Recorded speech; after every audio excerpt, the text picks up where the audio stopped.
Hey everyone, we're back with another episode of What's Tea with Tyra. So today's episode is called Love Anyway. And so we are in Matthew 22, verses 37 through 39, and they read, Jesus replied, Love the Lord your God with all your heart, and with all your soul, and with all your mind. This is the first and greatest commandment, and the second is like it. Love your neighbor as yourself. Okay. So I'm sure we've heard that before in some iterations in Deuteronomy. I believe it's in Luke as well. But I want to focus on the second part of that. Love your neighbor as yourself. So this might ruffle some feathers. Some people might feel away, and it's what it is. The Lord places on my heart, so I'm here.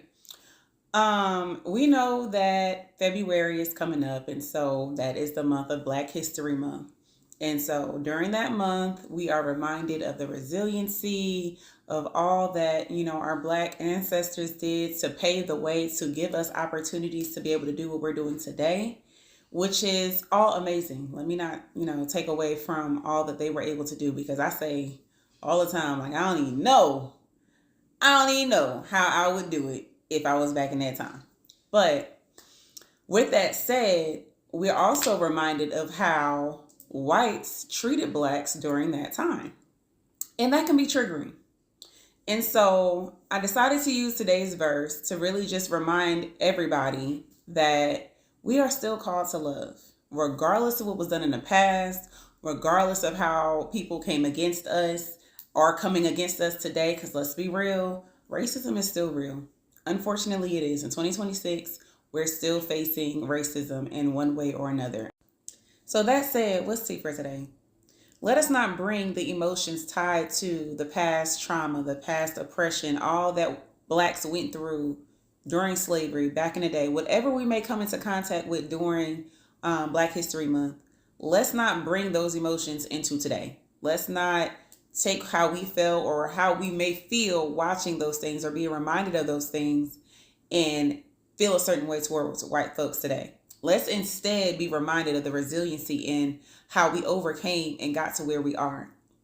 I'm not saying ignore it in any way. What I am saying is the word says, love your neighbor as yourself. That includes your white neighbor, your Black neighbor, your Asian neighbor, and anybody, everybody. We are called to love. And I just know going into this month, it may cause some triggering feelings towards white folks because of what happened in the past. And again, I get it. I'm not taking away from what took place. All I'm saying is let's not cause that to open the door for the enemy to come in and throw thoughts in our head and have us looking at people like, ready to fight over stuff that happened years and years ago. Again, I said before, I know racism is still a thing today. But even with that said, we are called to rise above. We are called to love anyway. So again, what's tea for today?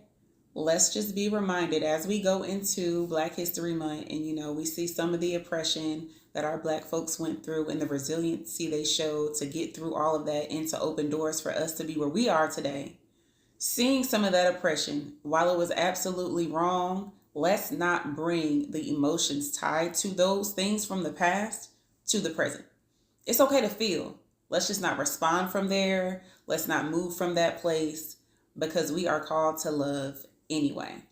Let's not be so pro-Black that we become anti-Christ in the process. And that's what's tea for today. As always, be grateful, thankful, humble, and blessed, and I will see you guys next time.